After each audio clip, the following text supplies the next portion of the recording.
হে WhatsApp everyone, কি অবস্থা, কেমন আছেন সবাই? আশা করছি আপনারা সবাই খুবই ভালো আছেন। আজকে আমরা অসাধারণ একটি মুভি সম্পর্কে দেখব যার নাম এডি দ্য ইগল। এই মুভিটি পৃথিবীর সব থেকে আনলাকি স্কি জাম্পার অলিম্পিক জয়ী মাইকেল ডেভিড এডওয়ার্ডসের জীবন কাহিনী নিয়ে তৈরি, যেখানে তার ছোটবেলা থেকে শুধুমাত্র একটি স্বপ্ন ছিল, সে একজন অলিম্পিয়ান হবে এবং অলিম্পিক জয়ী হবে। কিন্তু তার বাবা মা ভাবতো সে কখনোই অলিম্পিয়ান হতে পারবে না। কিন্তু তারপরে সে কিভাবে অলিম্পিয়ান হয়েছিল এবং তার অলিম্পিক জয়ী হওয়ার যাত্রাটা কিরকম ছিল তা নিয়েই আজকের মুভিতে আমরা দেখব। তো মুভির শুরুতে আমাদের 1973 সাল দেখানো হয়, যেখানে আমরা 10 বছরের একটি বাচ্চা ছেলেকে দেখতে পাই যার নাম মাইকেল ডেভিড এডওয়ার্ডস। তো একদিন মাইকেল রাতে বাইরে যাচ্ছিল, তখন তার মা তাকে জিজ্ঞেস করে, তুমি কোথায় যাচ্ছ? তখন সে বলে, আমি রোমে যাচ্ছি, সেখানে গিয়ে আমি অলিম্পিকে পার্টিসিপেট করব, আর আমি 58 সেকেন্ড শ্বাস বন্ধ করে রাখার রেকর্ড করেছি। আমরা যেমন আগেই জেনেছি, এই ছেলেটির ছোটবেলা থেকেই স্বপ্ন ছিল সে একজন অলিম্পিয়ান হবে, আর এই জন্য সে অনেকবার এরকম ঘর থেকে বের হয়ে গিয়েছিল, কিন্তু প্রতিবারই তার বাবা তাকে বাড়ি ফিরিয়ে আনতো। কিন্তু মাইকেল এতে চুপ করে বসে থাকতো না। সে অলিম্পিকে যতগুলো স্পোর্টস ছিল সবগুলো প্র্যাকটিস করত, যার ফলে বহুবার পড়ে গিয়ে হাতে পায়ে ব্যথা পেত। কিন্তু এই ব্যথা তার কাছে কিছুই ছিল না। সে এইগুলো তোয়াক্কা না করে তার মতো করে প্র্যাকটিস করে যেত। কিন্তু একদিন তার বাবা এতে প্রচন্ড রাগ হয় এবং বলে, এসব ফালতু জিনিস তোমাকে বাদ দিতে হবে, তুমি কখনোই একজন অলিম্পিয়ান হতে পারবে না, তাই এসব মাথা থেকে নামিয়ে কাল থেকে তুমি আমার সাথে কাজে যাবে। এর পরের দিন মাইকেল তার বাবার সাথে কাজে যায়, আর সেখানে গিয়ে সে দেখতে পায় কিছু লোক স্কিং করছে। তখন তার কাছে স্কিং খুবই ভালো লাগে এবং তার বাবাকে বলে, আপনি ঠিকই বলেছেন, আমি কখনোই অলিম্পিয়ান হতে পারবো না, কিন্তু আমি এবার উইন্টার অলিম্পিকে যাব। তো এরপরে মাইকেল স্কিং করা শুরু করে,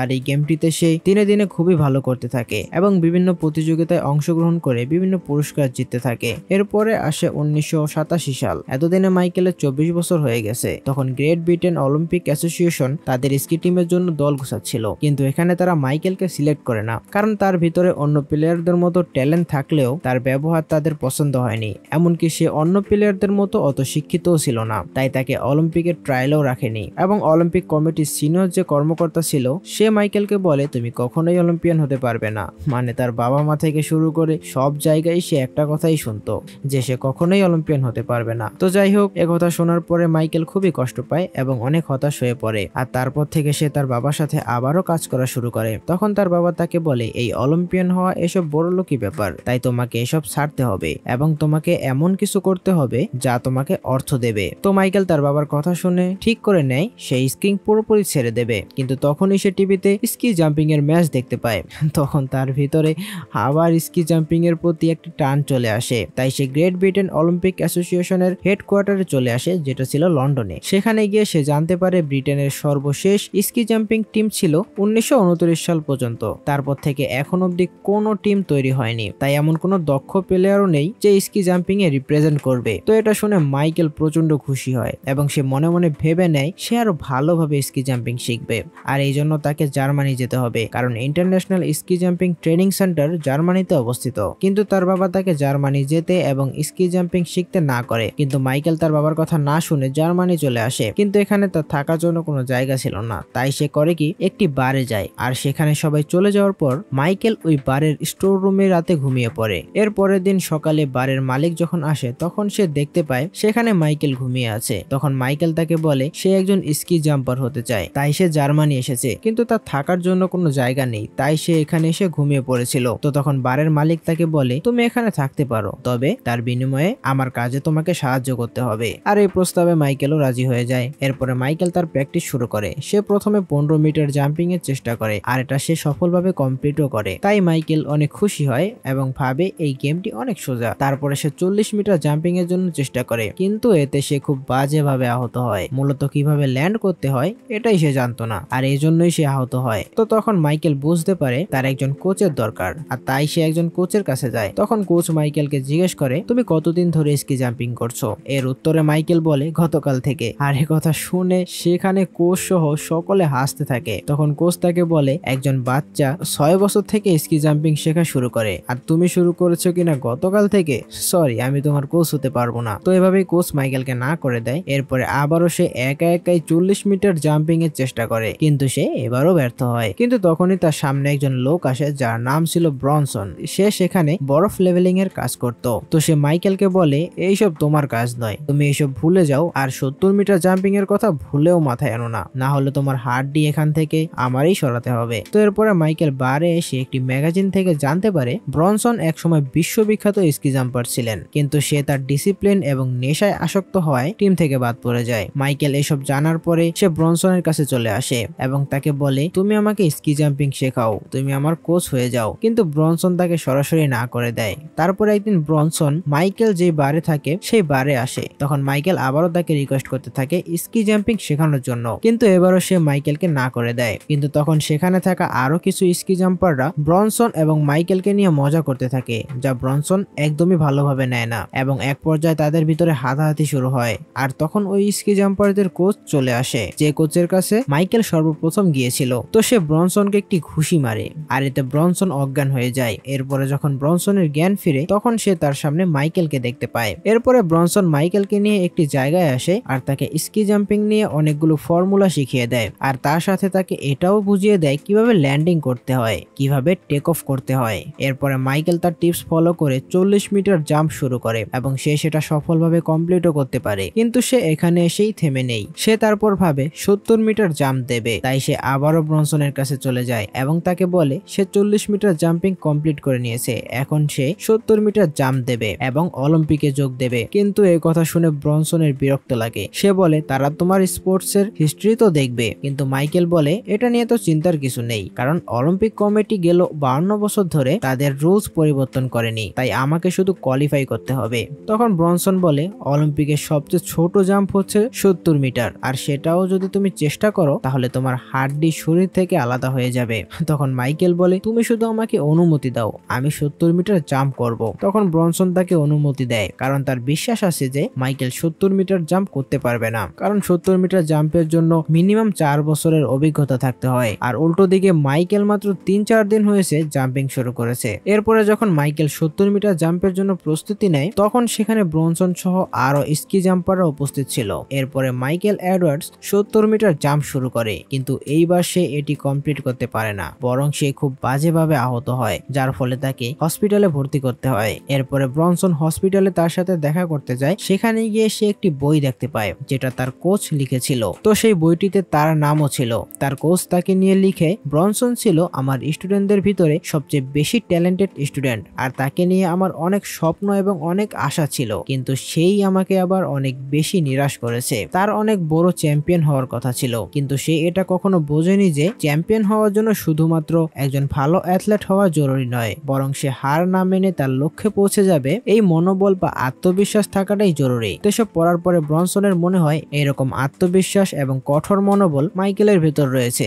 এরপরে মাইকেলের জ্ঞান ফিরলে ব্রনসন তার কাছে আসে এবং বলে, সামনের মাসে একটি টুর্নামেন্ট রয়েছে যেখানে তুমি অংশগ্রহণ করবে। যদিও আমি তোমার কোচ না, তবে কিভাবে ল্যান্ডিং করতে হয় সেটা তোমায় শিখিয়ে দেব। এরপরে মাইকেল সুস্থ হলে ব্রনসন তাকে জাম্পিং এর যত টেকনিক রয়েছে সব শিখিয়ে দেয়, যেমন জাম্প করার সময় কিভাবে ফিল করতে হবে, কিভাবে বডিকে স্ট্রেচ রাখতে হবে। তো এরপরে দেখতে দেখতে টুর্নামেন্টের দিন চলে আসে, আর মাইকেল যদি আজকের এই জাম্পটি সফলভাবে শেষ করতে পারে তাহলে সে উইন্টার অলিম্পিকের জন্য কোয়ালিফাই হবে। তো সে 34 মিটার জাম্প শুরু করে এবং সফলভাবে সেটা শেষও করে, আর এতে করে সে অলিম্পিকে কোয়ালিফাই করে নেয়। এরপরে ব্রিটেন অলিম্পিক কমিটি থেকে তার ডাক আসে। তারা বলে, আমরা এত কম এক্সপিরিয়েন্স একজন অ্যাথলেটকে অলিম্পিকে পাঠাতে পারি না, তবে যদি তুমি অলিম্পিকে যেতে চাও তাহলে তোমাকে সফলভাবে 61 মিটার জাম্প সম্পূর্ণ করতে হবে, আর এটা করার জন্য তাকে ইউরোপিয়ান সার্কিটে যেতে হবে। তার জন্য অনেক পরিমাণ টাকার দরকার। তারপরে মাইকেল এই পুরো বিষয়টি তার বাবা মাকে জানায়, কিন্তু তার বাবা এখনো আগের মতোই ছিল, মানে সে চায় না মাইকেল এসব করুক। সে বলে, একদিন এসব করতে গিয়ে হুইল চেয়ারে বসে তোমায় ঘরে আসতে হবে, তাই এসব ভুলে যাও। মানে মাইকেলের উপর তার বাবার কোনো বিশ্বাসই ছিল না। কিন্তু তারপর আমরা দেখি মাইকেলের মা তার বাবাকে রাজি করিয়ে তার বাবার জমানো টাকা এবং গাড়ি দিয়ে দেয়। তো এই টাকা এবং গাড়ি নিয়ে মাইকেল চলে যায় ব্রনসনের কাছে।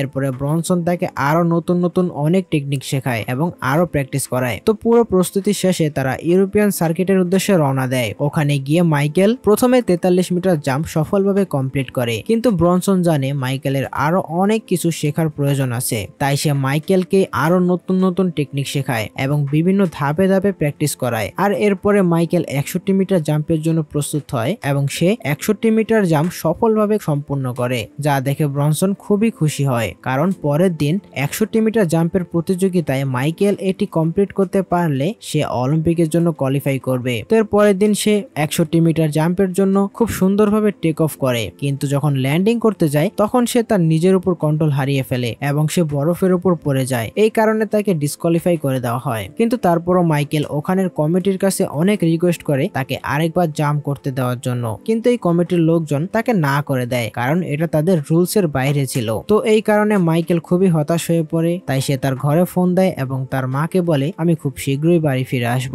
এবং বাবার সাথে প্লাস্টারের কাজে যাব। তখন তার বাবা তাকে বলে, তুমি শুধু বাড়িতে ফিরে আসো এবং আর কখনো স্কি জাম্পিং এর নামও নেবে না। মাইকেল বলে সে এক সপ্তাহের মধ্যে বাড়ি ফিরে আসবে, কিন্তু এরপরেই মাইকেলের কাছে একটি চিঠি আসে যেখানে লেখা ছিল সে 61 মিটার জাম্প কমপ্লিট করেছে, মানে সে অলিম্পিকের জন্য কোয়ালিফাই করে ফেলেছে। মূলত সে প্র্যাকটিসে যে 61 মিটার জাম্পটি কমপ্লিট করেছিল ওটাই রেকর্ড করা হয়েছিল। তো এই খুশির খবরটা মাইকেল ব্রনসনকে জানায়, কিন্তু ব্রনসন চায় না সে এখনই অলিম্পিকের জন্য যাক। সে মাইকেলকে বলে, তোমাকে আরো 4 বছর পরিশ্রম করতে হবে, আমি তোমার কোচ হয়ে তোমাকে কোচিং করাবো, আর এরপরে তুমি যখন খুবই দক্ষ একজন স্কি জাম্পার হয়ে যাবে তখন তোমাকে অলিম্পিকে অংশগ্রহণ করতে হবে যাতে তুমি মেডেল জিততে পারো। তোমার অলিম্পিকে শুধুমাত্র অংশগ্রহণ করার জন্যই যাওয়া উচিত না। কিন্তু মাইকেল তার কথা শুনে না, বরং সে ইংল্যান্ডে চলে আসে এবং অলিম্পিক টিমে যোগ দেয়। আর তখন ইংল্যান্ডে উইন্টার অলিম্পিক শুরু হবে, কিন্তু তার টিমমেটরা এবং অলিম্পিক কমিটির সদস্যরা তাকে নিয়ে খুশি ছিল না। তো এরপর একটা সময় তার টিমমেটের একজন তাকে শরবতের নাম করে মদ খাইয়ে দেয়, যার কারণে সে পরের দিন সকালে ঘুম থেকে উঠতে পারে না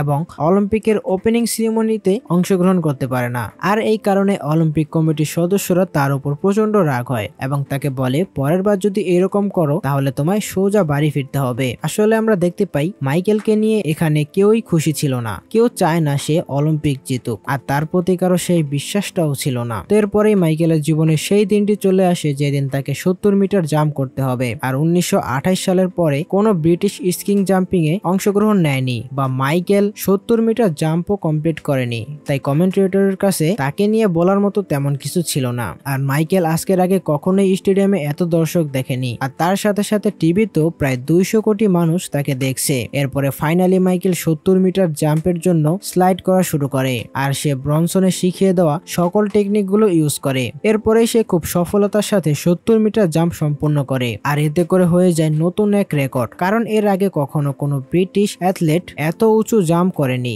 তাই মাইকেল এতে খুবই খুশি হয়। এই জাম্পের পরেই তার নাম দেওয়া হয় এডি দ্য ইগল। আর যদিও তার এই জাম্পে সবচেয়ে কম পয়েন্ট ছিল, কিন্তু তারপরও সে অনেক খুশি হয় কারণ সে নতুন এক রেকর্ড করেছে। আর এই খুশিতে সে খুবই ফানি ভাবে নাচানাচি করে দর্শকদের এন্টারটেইনমেন্ট দিচ্ছিল। এরপরে মাইকেল তার কোচ ব্রনসনকে কল দেয়, তখন ব্রনসন তাকে বলে, তুমি প্রমাণ করে দিয়েছো তুমি শুধুমাত্র একজন এন্টারটেইনমেন্ট হিসেবেই থেকে গেছো, আর তুমি যখন 90 মিটার জাম্প শুরু করবে তখন তোমাকে সবাই ভুলে যাবে। ব্রনসনের এই কথা শুনে মাইকেলের বিশ্বাস হয় যে ব্রনসন আসলে ঠিকই বলেছে। এরপরে মাইকেল একটি প্রেস কনফারেন্স ডাকে, সেখানে সে বলে, তার ওই উল্টাপাল্টা সেলিব্রেশনের জন্য আমি সবার কাছে ক্ষমা চাচ্ছি, আর আমি ঠিক করেছি 90 মিটার স্কি জাম্পিং এ প্রতিযোগিতা করব। আসলে আমি এখানে শুধুমাত্র 70 মিটার স্কি জাম্পিং এর জন্য এসেছিলাম, কিন্তু কেউ একজন আমাকে বলেছে অলিম্পিকে তুমি তখনই যাবে যখন তুমি বড় কিছু করতে চাও। আসলে এই কথাটি মাইকেলের কোচ ব্রনসন বলেছিল, আর ব্রনসন তখন মাইকেলের এই প্রেস কনফারেন্সটি টিভিতে দেখে একদম অবাক হয়ে যায়। তাই সে নিজেই মাইকেলের কাছে চলে আসে। আর এদিকে মাইকেল তো বলে দিছে সে 90 মিটার জাম্প করবে, কিন্তু তার ভেতরে নিজেকে নিয়ে একটি সন্দেহ কাজ করছিল। তখন ব্রনসন তাকে বলে, এটা শুধুমাত্র একটি জাম্প, যার জন্য লাগে শুধু সাহস আর কঠোর মনোবল, যেগুলো তোমার ভিতর রয়েছে। এরপরে দেখতে দেখতে সেই দিনটি চলে আসে যখন মাইকেল এডওয়ার্ডসকে 90 মিটার জাম্প করতে হবে। আর এখন এই বিষয়টি শুধুমাত্র মাইকেলের সম্মানের উপরেই সীমাবদ্ধ নয়, এখন সেটা তার কোচ ব্রনসনেরও সম্মানের ব্যাপার। কারণ ব্রনসনের যে কোচ ছিল সে এক ইন্টারভিউতে বলে, ব্রনসনের মতো স্কি জাম্পার আর কেউ ছিল না, কিন্তু সে ডিসিপ্লিন মানত না এবং এই বিষয় নিয়ে তার কঠোর মনোবল ছিল না। সে যেমন স্কি জাম্পার হয়ে এই স্পোর্টসকে অপমান করেছে, তেমনি সে একজন কোচ হিসেবেও সেটাকে অপমান করবে। তো এরপরেই মাইকেল 90 মিটার জাম্প শুরু করে, আর যখন সে শূন্যে ভাসছিল তখন সবাই হা করে তাকিয়ে দেখছিল, কারণ সবাই জানতো ওখান থেকে যদি মাইকেল পড়ে যায় তাহলে তার জীবন চলে যেতে পারে। তবে আমরা দেখতে পাই মাইকেল ল্যান্ড করে তবে তার ল্যান্ডিং অতটাও ভালো হয় না। আর সে যখন ল্যান্ডিং এর পরে পড়ে যাচ্ছিল তখন সে কোনো রকমে নিজেকে সামলে নেয় এবং আবার দাঁড়িয়ে পড়ে। আর এভাবেই সে 90 মিটার জাম্প কমপ্লিট করে। আর এটা গ্রেট ব্রিটেনের একটা অনন্য রেকর্ড হয়ে যায়, যা এর আগে কখনো কেউ বানাতে পারেনি। আর এবারও তার পয়েন্ট কম ছিল, কিন্তু সে তো অনেক খুশি ছিল, কারণ সে মাত্র 1 বছর ধরে স্কি জাম্পিং করছে। আর সবাই জানতে পারে যা যা সে করেছে এই সফলতার জন্য। এরপরে মাইকেল এবং ব্রনসন যখন ড্রেসিং রুমে ছিল তখন সেখানে ব্রনসনের সেই পুরনো কোচ আসে এবং সে ব্রনসনকে বলে, আমি তোমার ব্যাপারে ভুল ছিলাম, তোমাকে নিয়ে যা যা মন্তব্য করেছি সব ভুল ছিল। এ কথা বলে সে ব্রনসনকে জড়িয়ে ধরে। শেষ দিকে অলিম্পিকের ক্লোজিং সেরিমনিতে আমরা দেখতে পাই অলিম্পিক কমিটির প্রেসিডেন্ট মাইকেলকে ইগল বলে সম্বোধন করছে। এরপরে মাইকেল এবং ব্রনসন যখন নিজের দেশ ইংল্যান্ডে আসে তখন তাদের খুবই সম্মানের সাথে স্বাগতম জানানো হয়। আর ব্রিটিশ অলিম্পিক অ্যাসোসিয়েশন এখন তাকে ভালোভাবে অ্যাকসেপ্ট করে নেয়। তো এইভাবেই একজন বাচ্চা ছেলে যে একজন অলিম্পিক জয়ী অলিম্পিয়ান হতে চেয়েছিল, আজ সে তার সেই স্বপ্ন পূরণ করেছে। আর মাইকেলের বাবা যে কখনোই চাইতো না যে মাইকেল একজন অলিম্পিয়ান হোক, সে এখন মাইকেলকে বলে, আজ তোমাকে নিয়ে আমার গর্ব হচ্ছে। তো এটা বলেই সে মাইকেলকে জড়িয়ে ধরে। তো এভাবেই আজকের এই অসাধারণ মুভিটি এখানেই শেষ হয়ে যায়। আর মুভিটি পার্সোনালি আমার কাছে মোটামুটি ভালোই লেগেছে। আপনাদের কাছে কেমন লেগেছে তা অবশ্যই আমাদের জানাবেন। আর মুভিটি আমাদের অনেক আগেই দেওয়ার কথা ছিল, যখন প্যারিস অলিম্পিক্স চলছিল, কিন্তু আমরা তখন দিতে পারিনি। তবে আশা করছি এখন আপনারা মুভিটি এনজয় করবেন। তো দেখা হবে পরের কোনো এক ভিডিওতে। ততক্ষণ সবাই ভালো থাকবেন, সুস্থ থাকবেন। আল্লাহ হাফেজ।